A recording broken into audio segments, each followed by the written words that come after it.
Kostelnikova ješenj bude otrimana od 15. po 23. november, a programi budu otrimani u ruskim Keresture, Kuli, Kocure i Đurđove.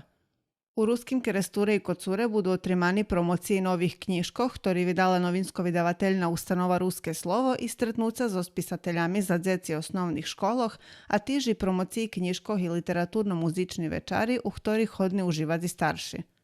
U Đurđove zaplanovana programa z nazvu Struni šerca.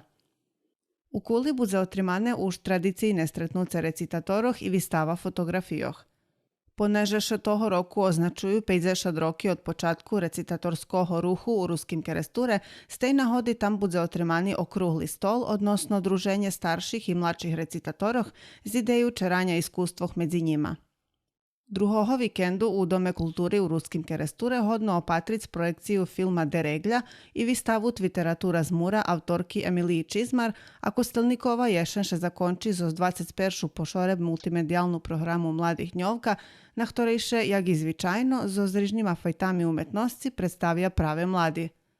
Tedy bude otvorena i tradicijna vistava fotografijoh s temu Ruini, porazena na včerajšej schadzki.